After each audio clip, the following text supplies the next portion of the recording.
FM Radio Jala Sveva Jayamai. Selamat siang Jajamers dimanapun berada dan bertugas. Senang sekali Serjun Samudra bisa mengawal Anda kembali dan berjumpa kembali di salah satu program yang tentunya program yang kita nanti-nanti bincang-bincang di hari ini di Sailor News. Yang hari ini kita kedapatan kesempatan istimewa mengundang salah satu narasumber yang posisinya letaknya kantornya jauh dari kita, tapi baru saja kemarin berulang tahun ataupun juga merayakan hari lahirnya yang ke-64 di tanggal 31 Maret 2026 kemarin.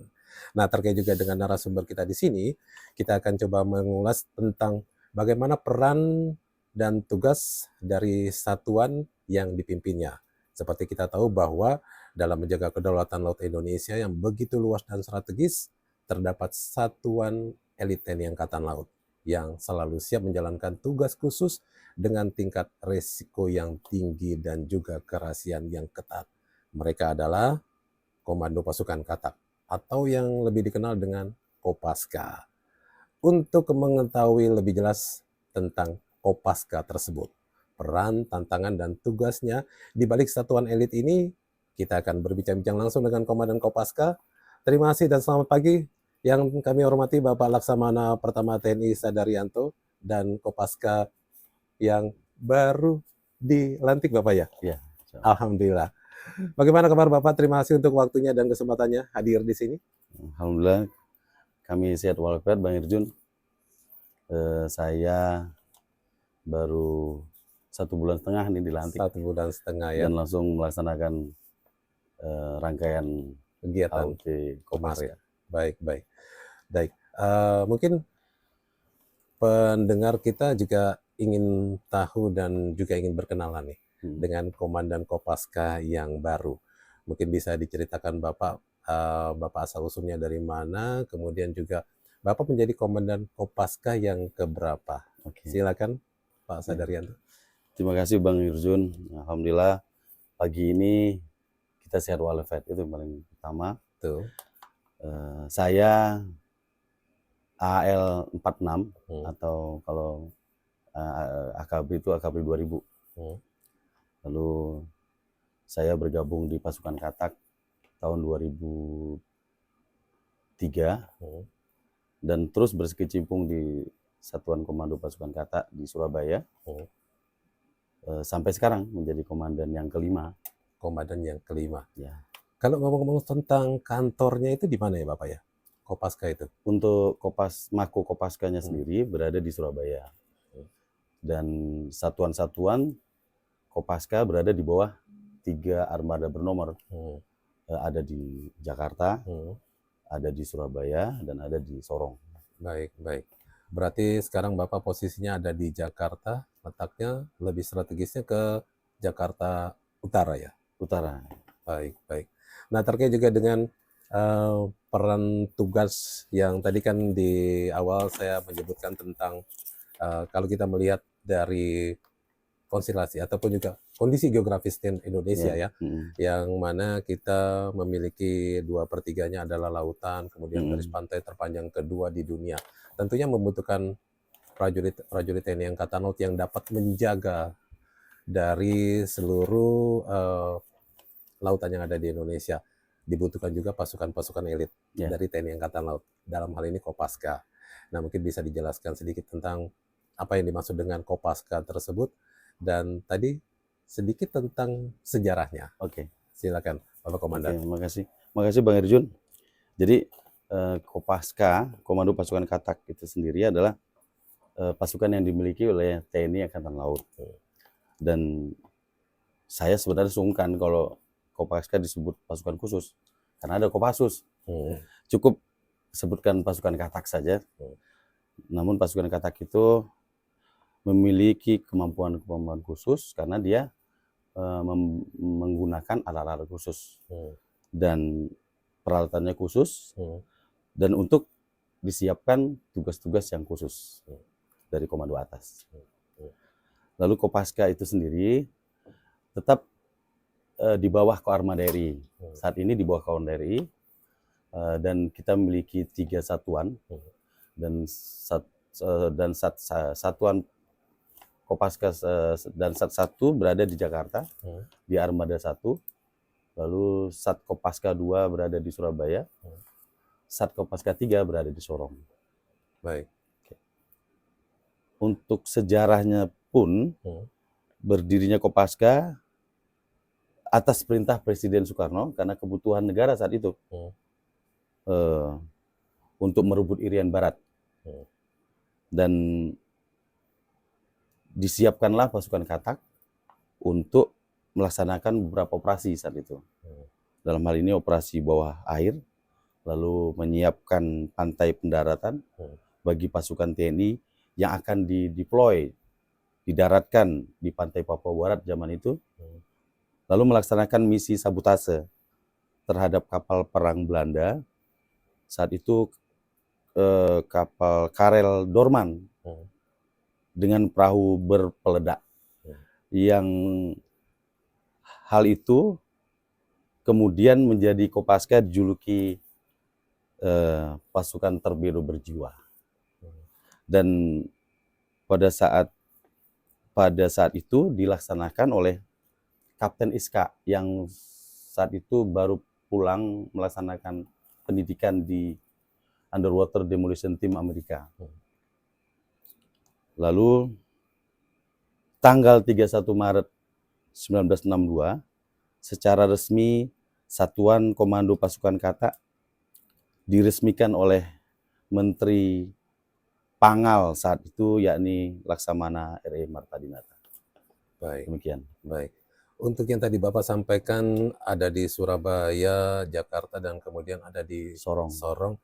Ini dipimpin oleh Pamen TNI Angkatan Laut berpangkat kolonel. Ya. Komandan-komandan satuan dipimpin oleh Pamen berpangkat kolonel. Setelah Sesko Angkatan. Baik, baik. Kalau kita lihat penampilan dari prajurit Kopaska sendiri, tentunya dengan baretnya memang hampir sama dengan Kopassus, Bapak ya. Beda. Sama-sama merah ya. Merah maron. Kalau Merah kita maron. merah maron. Oh ya, merah maron. Iya, merah maron. Dengan tentunya ada lambangnya sesuai dengan semboyannya. Tanhana Wigna Tansirna. Nah, terkait juga dengan tersebut, bisa dijelaskan tugas pokok dari Kopaska? Tadi kan Bapak sudah kasih tahu kalau visi dan misinya. Ya. Boleh silakan, Komandan. Komando Pasukan Katak memiliki 3 tugas. Tugas pokok, tugas khusus, dan tugas tambahan. Untuk tugas pokoknya sendiri yaitu menyelenggarakan operasi peperangan laut khusus, Naval Special Warfare, lalu menyiapkan pantai pendaratan dalam operasi amfibi yang setiap tahun kita gelar latihannya. Lalu tugas khusus yaitu melaksanakan operasi khusus atas perintah komando atas. Yang ketiga, tugas tambahannya yaitu mengumpulkan data intelijen maritim dalam operasi gabungan TNI. Baik, baik. Jadi itu tugasnya Bapak ya. Tanhana Wigna Tansirna itu sendiri artinya apa tadi Bapak? Tidak ada rintangan yang tidak bisa diatasi. Tidak ada rintangan yang tidak bisa diatasi. Kalau bahasa simpelnya itu maju terus. Maju terus. Maju terus. Nah, untuk pastinya mendukung tugas tersebut, ini dibutuhkan pelatihan-pelatihan yang berbeda tentunya untuk pembentukannya Bapak ya. Mungkin bisa diceritakan Bapak kalau seumpamanya untuk kebutuhan dalam rangka pembentukan prajurit Kopaska itu bagaimana? Ya, ada perbedaan yang signifikan dari pasukan-pasukan yang lain. Artinya bukan saya berbangga diri, bukan. Pasukan Katak itu lahir dari sailor, dari orang-orang yang ada di KRI, orang-orang yang kapal. Saya sendiri korpsnya pelaut. Sebelum bergabung menjadi pasukan Katak, saya adalah perwira navigasi di KRI Karel Saswitubun, yang kemarin filmnya luar biasa kemarin. Wah, itu salah satu film yang luar biasa. Ya, jadi itu kapal saya pada saat saya perwira pertama sebelum bergabung menjadi pasukan Katak.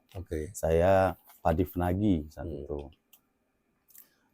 Dan prajurit Kopaska yang lain juga hadir dari korps selain marinir. Jadi kalau prajurit ada beberapa korps dia, ada sekitar 14 korps.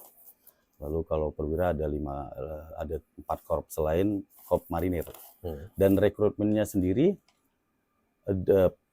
kita adalah volunteer. Kita yang ingin bergabung menjadi pasukan kata. Jadi bukan karena surat perintah, tapi karena panggilan terhadap negara dan bangsa ini untuk bergabung. Komandan juga ya, dari seorang perwira navigasi akhirnya bergabung menjadi prajurit Kopaska. Ya. Melewati tentunya tes-tes yang sangat ketat dan luar biasa. Untuk pelatihannya, untuk pendidikannya itu di mana, Bapak?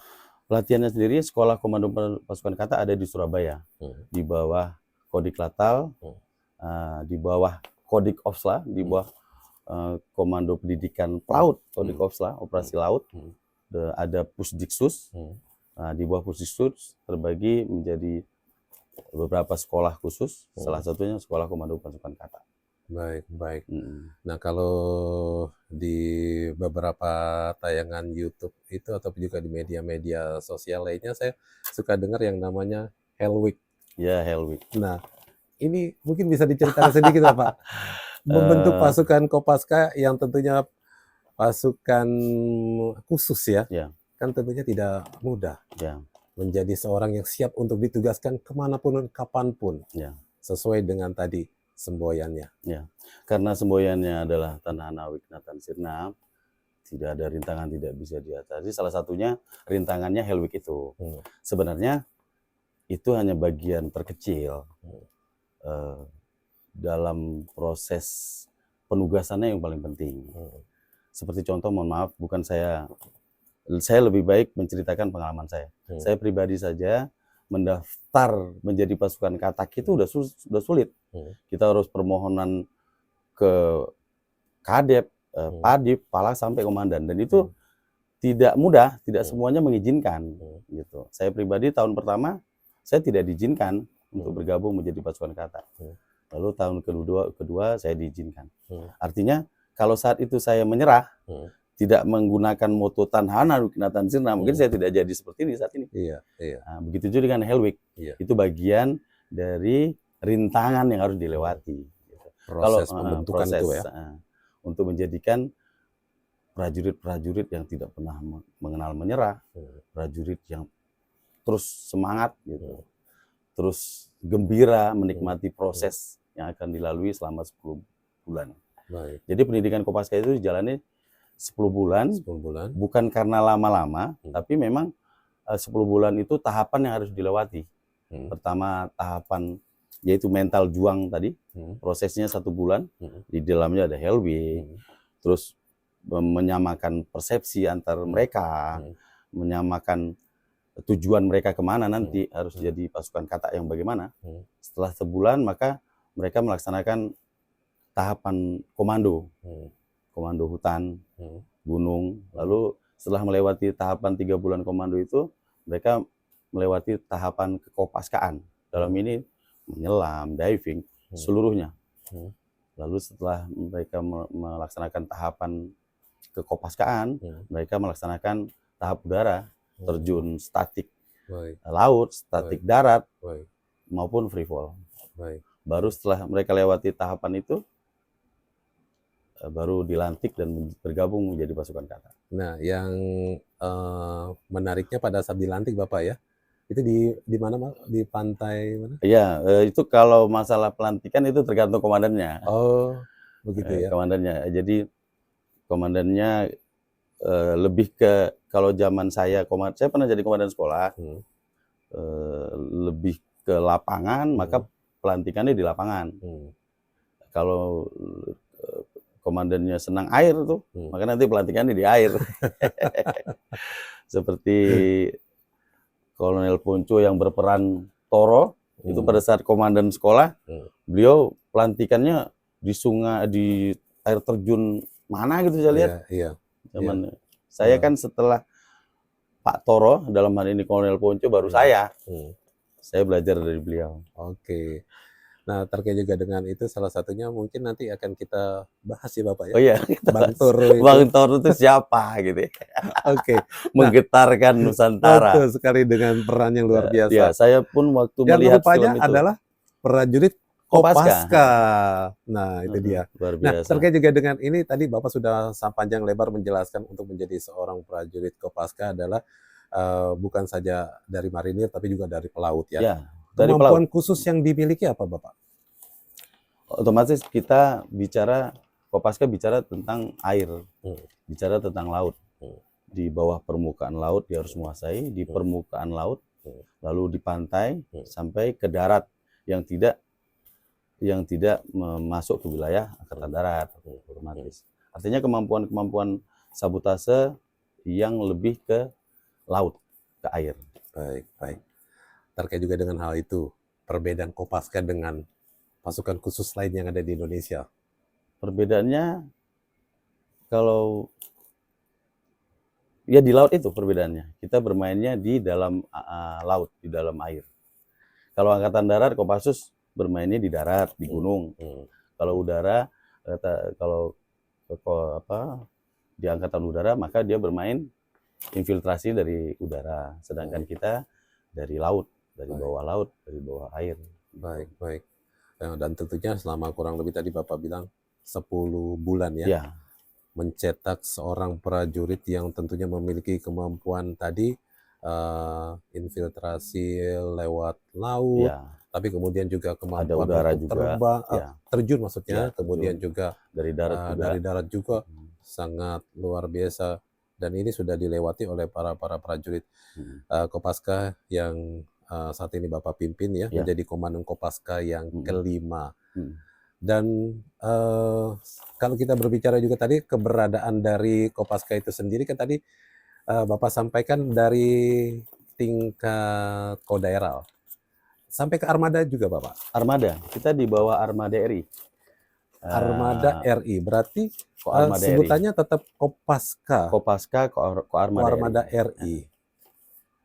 Kalau yang di daerah Kopaska, Armada 1, Armada 2, Armada 3. Karena dia di bawah Armada bernomor. Baik, baik. Penggunaannya adalah Panglima. Baik, baik. Dan tentunya bertanggung jawab terhadap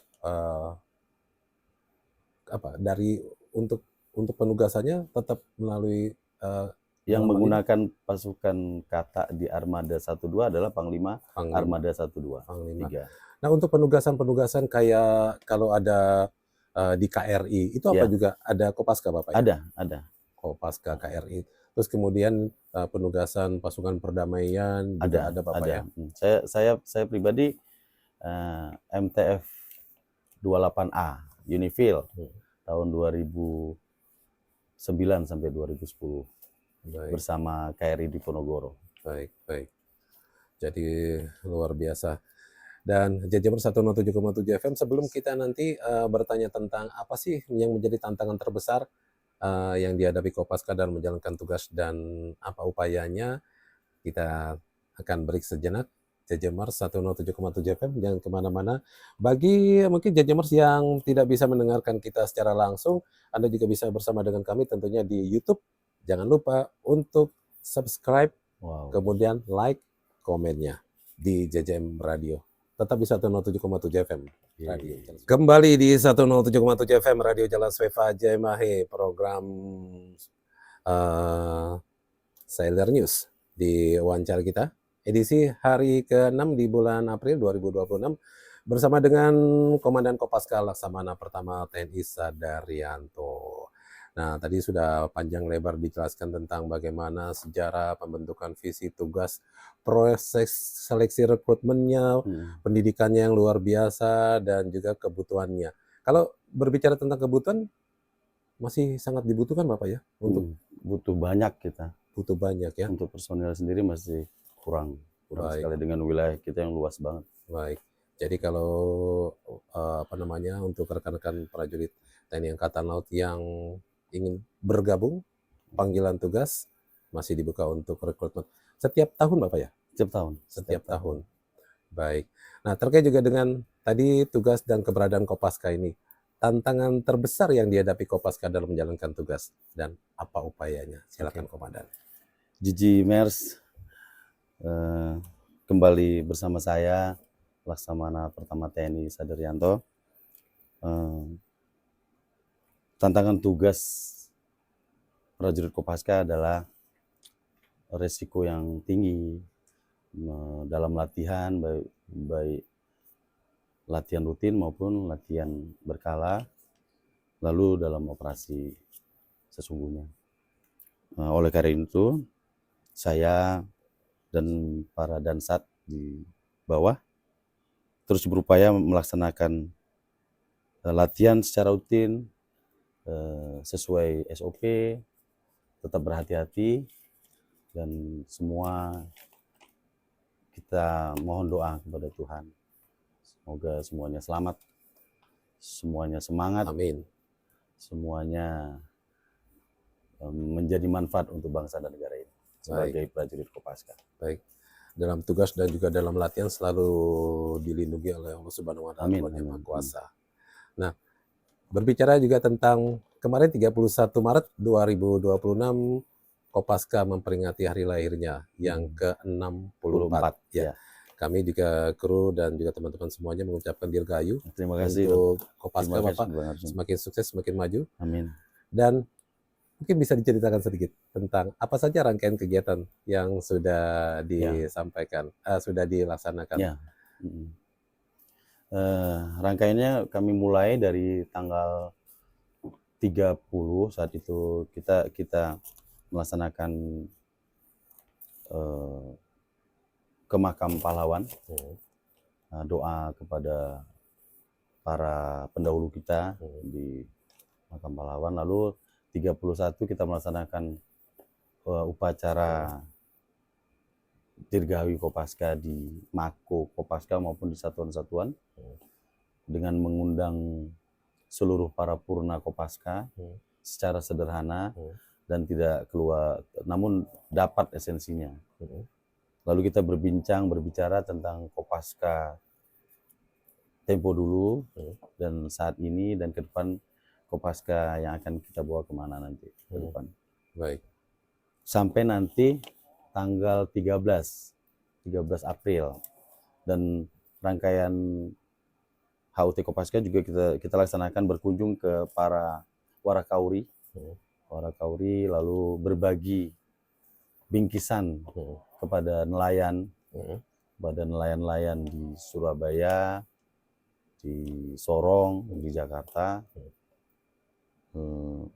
Lalu nanti tanggal 13 pun kami juga melayani para purna yang kemarin belum datang, besok mereka akan datang, ingin bernostalgia, mengingat memori mereka saat mereka berdinas di Koarmada 2 Surabaya. Baik, baik. Jadi itu rangkaian kegiatannya. Nah, terkait juga dengan tadi lupa saya yang sedikit bertanya tentang misi dan visi Kopaska ke depannya, Bapak. Visi dari Komando Pasukan Kata tetap mengikuti komando atas, Komando Pasukan Kata yang modern, yang berdaya gentar kawasan, berproyeksi global untuk mendukung Indonesia maju menuju Indonesia Emas 2045. Sedangkan misinya Kopaska sendiri adalah membina kekuatan dan kemampuan tempur Kopaska yang berkelanjutan secara efektif dan efisien. Mewujudkan personil Kopaska yang bermoral, berakhlak baik, berbudi pekerti luhur, profesional. Yang ketiga, mewujudkan organisasi Kopaska yang bersih dan berwibawa, serta mewujudkan keluarga besar Kopaska yang sehat dan sejahtera. Demikian. Amin. Mudah-mudahan semuanya dapat terwujud. Terakhir, Bapak, tekad dari Bapak sebagai Komandan Kopaska Laksma Sadarianto dalam membangun Kopaska ke depannya. Ya. Silakan, Komandan. Saya pribadi bertekad seluruh prajurit Kopaska memiliki akhlak yang baik, yang berbudi pekerti luhur, yang profesional, modern, mengikuti perkembangan zaman, dan tangguh, dan siap mendukung tugas TNI dan TNI Angkatan Laut. Demikian. Amin, amin, amin. Kami doakan mudah-mudahan Kopaska dapat terus menjalankan tugasnya di bawah pimpinan Bapak sebagai Amin, komandan dan maju terus. Kami mengucapkan selamat ulang tahun Amin. Terima kasih. dan tentunya kami izin untuk besok salah Pakai satu Pak Ketoro, Bang, aktor terbaik. Bang Toro kita akan Silakan. undang untuk Semoga sama-sama kita ya, dengarkan. semoga Bang Toro diliputi dengan manfaat untuk negara ini. Amin. Karena Amin. saya senang karena beliau bagian dari Kopaska. Baik, baik, baik. Dan tentunya kita juga akan mengulik seberapa banyak film yang sudah dibintangi oleh Bang Toro. beliau. Baik, terima kasih banyak Terima kasih. Komandan dan Jajamar 107. Tentunya itu tadi apa yang sudah disampaikan Komandan Kopaska Laksma Sadaryanto dalam rangka menjaga kedaulatan Laut Indonesia. Tentunya satuan elit dari TNI Angkatan Laut ini siap menjalankan tugas khusus dengan tingkat risiko tinggi dan kerahasiaan yang ketat. Semoga sukses semua Bapak. Amin, terima kasih. Dan Jajamars, sampai jumpa. Salam Jalsifa Jaimai, justru di Laut Kita Jaya.